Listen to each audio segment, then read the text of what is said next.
Hello, it's Matt Linklater here, and I want to say congratulations on making your investment. Within this book and this video training series, you're going to have a ton of ideas that I've been using since I started in sales at 19 years old, selling air tools on the south side of Chicago out of the trunk of my Nissan Sentra. I've used these strategies to make sales in business. I use these strategies to negotiate in all walks of life. And I think you're going to find a ton of ideas here. And ultimately, what I want to do is give you success immediately. So I'm going to give you some ideas. And what I want you to do is pick the ones that are going to have immediate success for you, because I know that if I could help you in the shortest amount of time, that ultimately that leads to your success, because your success is my success, and that's all I want you to have. So I'm going to share with you how to use this training. I'm going to share with you the ideas that you can use to have immediate effect, and then from there it'll be up to you to go out there and try them out. You will have success whether you are using these in sales, or if you're just going out there to your local restaurant to get a table and they have none available. You will be able to use these strategies to help you have more success in any walk of life that you're in. So let's just dive in and get started. I always like to start out with a story, and so the story that is in the book and the story that I start many of my trainings with is a story about Jack Nicklaus. Jack Nicklaus is arguably one of the greatest golfers of all time. They call him the Golden Bear. The story is that Jack was asked by the King of Saudi Arabia to come play golf, and Jack, politely declined and said, "No, I don't think I want to come out." But the king was really persistent, and he said, "I'll tell you what, I'll send you over my private jet." So Jack said, "Okay, you send your private jet, I'm in." So Jack flies over and plays golf with the king, and for a week. And at the end of the week, the king says, "Jack, you came out and played golf with me. It was the greatest week of my life. What can I do for you?" And Jack, once again being very modest, said, "Hey, it was my greatest week of my life. I played golf on some of the greatest golf courses in the world. I played 36 holes of golf a day. I ate like a king. I drank like a king." He said, "I'm all right." But the king was really persistent and said, "Come on, Jack, what can I do for you?" And Jack said, "I'll tell you what, buy me a golf club. I collect golf clubs." And so the king says, "Consider it done." So Jack is on the way back to the United States on the king's private jet, and as you can imagine, this thing's gaudier than anything Donald Trump could dream up. It's gold, it's gold plated, it's diamond encrusted, it's jewel encrusted. So Jack's imagination is going wild. What kind of golf club am I going to get? He's imagined gold plated with his name etched on it. He's imagined jewel encrusted and diamond encrusted. And his imagination is going wild. He comes back to the United States, goes on with his everyday and normal day life, but he cannot stop thinking about the golf club. He does collect golf clubs. And so he hasn't heard anything from the king for about a week or 2, 3 weeks. A month went by, 2 months went by, and about 90 days later, he's like, "I wonder, where that golf club is." So right shortly after that, he gets a letter in the mail from the king, and in that letter, he's thinking, "This is weird. I'm asking for a golf club, and in that letter is a deed for a 500-acre golf club. You see, the king thinks a lot bigger than Jack. So everything that we do and everything I do within my businesses and my trainings is really, how do I get you to think bigger for your lives? No matter what your level of success is, there's no there and there. There's always another level of success that we could all reach. And no matter what the climate, the company climate, the product climate, the environment that we find ourselves in, we always need to be pushing and reaching for new levels of success. And that's ultimately what I believe, what I strive for in each one of my days of my life, is I always ask myself, how can I push the threshold of who I was yesterday and start living my dreams today? And so it's all about elevating your standard. So I want to share with you how to use this book, in this training, how can you have immediate success today? And so let's start talking about the difference between conscious and unconscious. And the reason I'm talking to you about this is all soft skills, all communication comes from unconscious programs. So let me explain. So if I were to ask you to put out your right hand and raise it straight up in the air, okay? So put out your right hand in front of you, raise it up like you're trying to get a teacher's attention. I want to ask you, did you do that consciously or unconsciously? Invariably when I do this in trainings, they say, I did that consciously. You did it with conscious effort, but unconsciously, there are 124 to 134 muscles between your shoulder and your arm that unconsciously lift your arm without you thinking about it. So that's how we communicate. We essentially go into situations and communicate without thinking about it. Now, you know this because you've probably left situations before and said, dang it, why do I always say that? Or we should all over ourselves when we leave situations. I should have said this, I should have done that. And so I want to start helping you so you can stop shooting on yourself, if you will. Let me ask you, how many degrees is a right angle? Well, it's 90 degrees. And unless you're a weekend warrior, you probably haven't thought about the degrees of an angle, of a right angle, since you were in high school.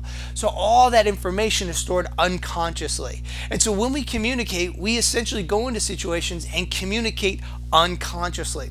And so all learning, all behavior, all change, and all persuasion is done at the unconscious level. So I want to share with you how to unconsciously change your patterns, your communication patterns and strategies, so you could have more success today. 100% of your success is determined by your ability to communicate with yourself and others.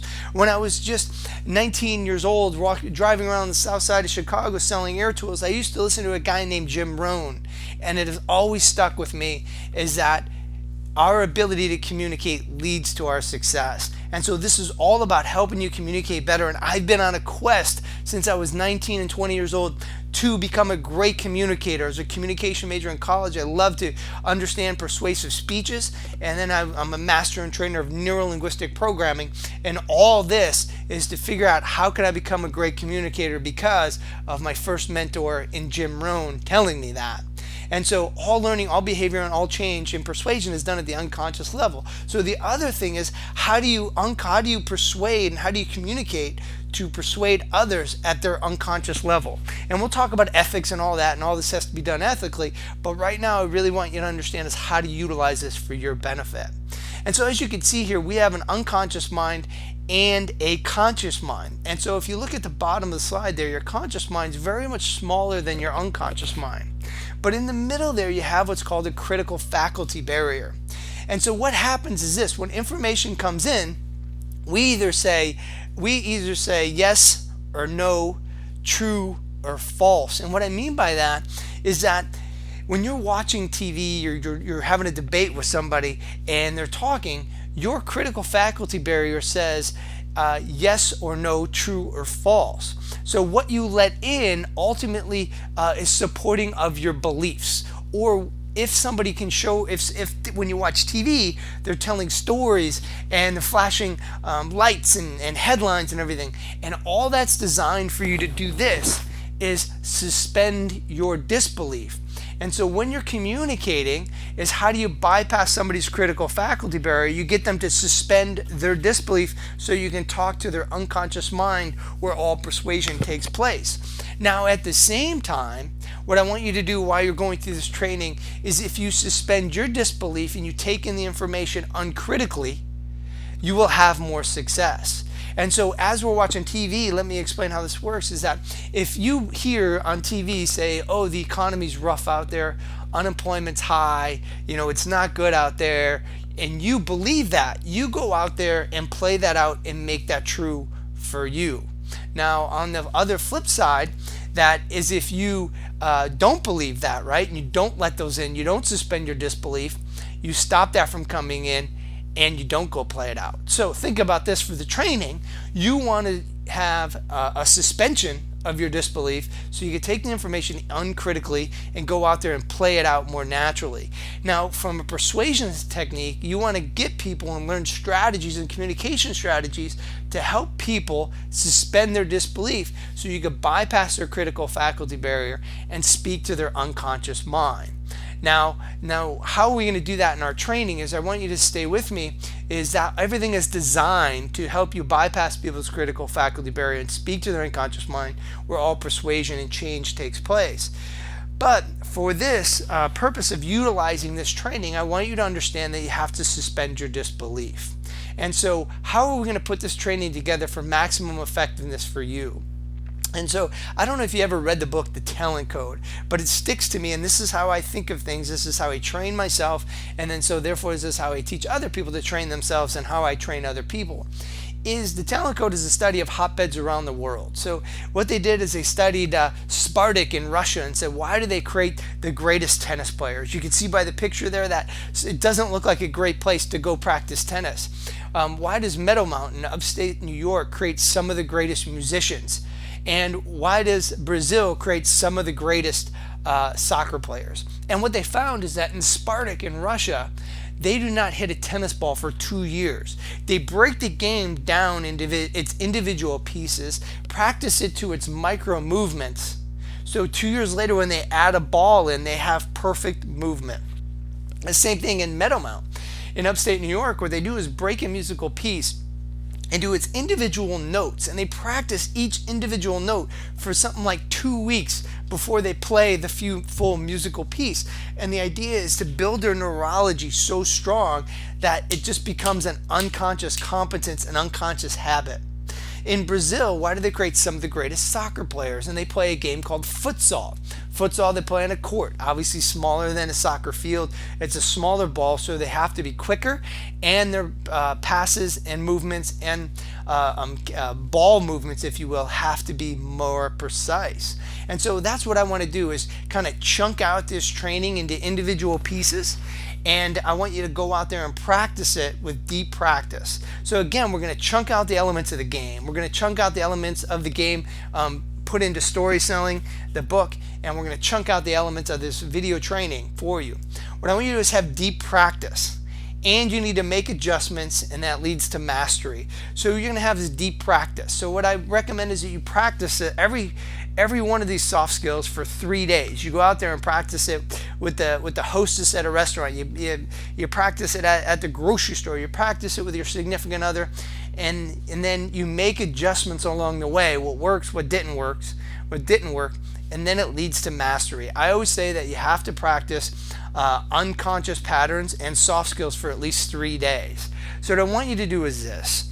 I want you to, as you're reading the book and as you're listening and watching the video, I want you to write down all the different language patterns that you hear. And the reason I want you to write down all the ones that you hear rather than just what I say or just what you see is because you might hear me say things a certain way that you're going to find beneficial to you.